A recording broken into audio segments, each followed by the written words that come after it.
of all, I'll start off with, I'd like to thank Michael and the UFL for this opportunity. And, you know, I'm kind of looking forward to it. When they approached me about coming down here, joining United Football League, the first thing I said, well, I'll do it if I get Orlando, because I like Florida, I like Orlando. I come down here, this will be 12th straight year coming down to Disney, so you know, I thought it was a good opportunity, and obviously a chance to coach some young guys and start a new league. I was sitting around watching the kids, and I said, you know, for a couple of months I'm going to do this and have some fun. So that being said, I'll open up and you guys get some questions. Coach, what's the exciting challenge of building from scratch?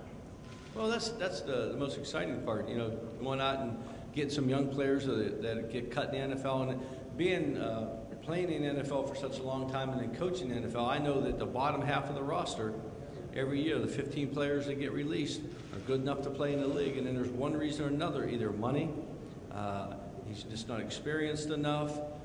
You know, there's a million different reasons why guys get cut, those last 15 guys. Well, they're good football players, and right now there's no leagues available for those guys to go play. So that's the type of guys you can go out and get, the Kurt Warners, the Jake Delomes, guys, Michael Lewis, who I had in New Orleans, guys that just looking for an opportunity to play. And if you can find, you know, 10, 11 of those guys a year, then obviously it'll help their future, but I think it'll be exciting for the league.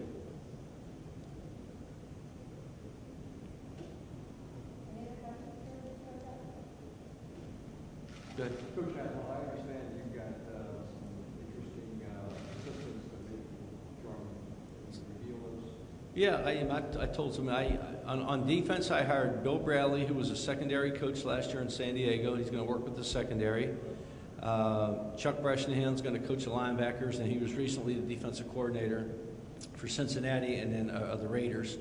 Carl Harrison's going to be the defensive line coach. He was in Green Bay last year.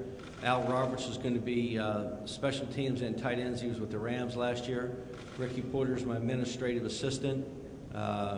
He's really the GM and running back coach, and he was with me with the Saints. And then Bill Lavaroni's going to be the offensive line coach, and he was the offensive line coach for Mike Holmgren for the last 10 years. And then Jay Gruden's going to run the offense. So, and I spent time with Jay and John actually last week, and we talked philosophy and football, and I'm excited. He's, you know, I know what I've gone up against John for a number of years when I was the head coach of the Saints. So I think you know, I know what he'll do, and he's a good football coach, and you know, obviously he's got great ties to this community, him and his family. So, you know, I thought it was a good pick. So that's a pretty good coaching staff. You know, a lot of experience, NFL experience, and you know, I was kind of surprised I could get a staff with that much experience. And they're all excited. They call all the time. They want to get to work, and they're driving me crazy, to be honest with you. I'm trying to relax for a little bit. Each year there's a number of pretty decent quarterbacks in the top groups in the NFL camps. What are you particularly looking for in a quarterback on the season?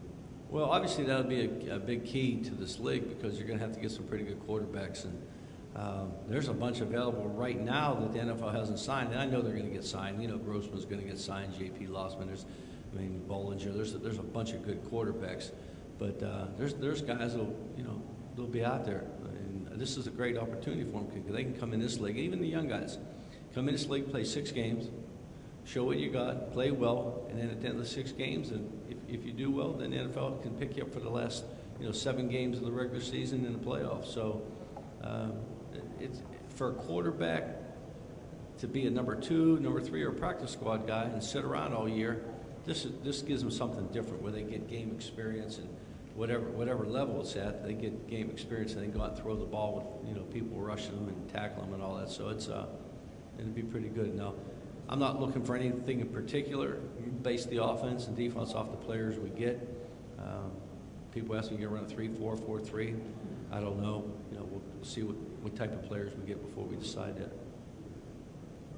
Good. You also, the commissioner said that each team will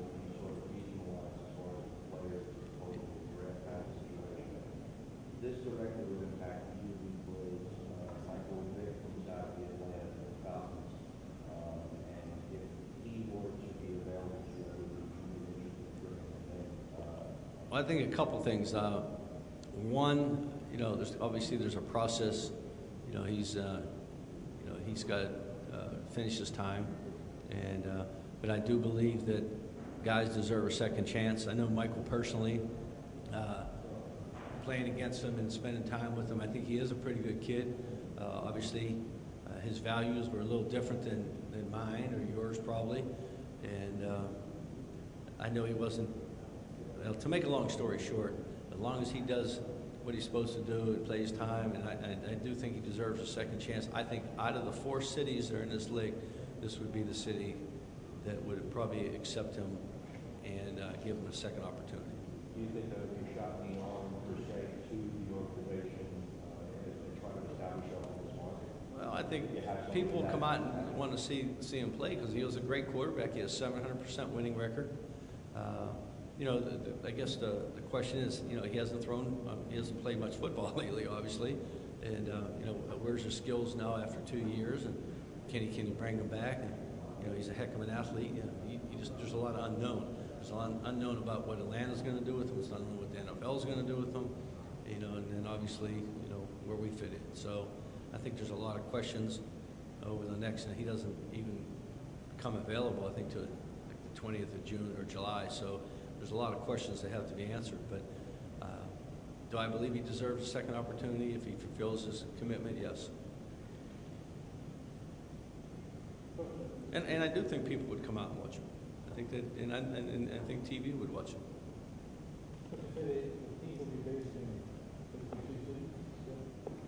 The practice, I'm not sure what's been told. So, I think that two teams will be based out of Arizona, and 2 teams will be based out of Vero Beach, which is obviously right down the road here, for this year, and then the following year you'll be living in the city permanently, to where you're going to play, and obviously they'll expand to more teams and go from there. But I think convenience-wise, that's probably the best way to do it. Can you just talk about Orlando specifically and how Well, first of all, I think it's a great city, and it's always been in this part of the country, it's been a great football community, with the Gators and everybody. So you got a lot of tradition, a lot of great players coming out of the state that they play in college, and they're all around the country. So you'd like to get some homeboys to play for your team. I think that's why we got the NFC South and AFC South. But you're always looking for some guys that kind of fall through the cracks. And there's guys in Florida I know because Ron Zook and I are good friends. He recruited guys that were backups at Florida that made the National Football League. So I know just that team alone has good football players. So that being said, I know it's great heritage and commitment to football down here. So hopefully we can live up to that.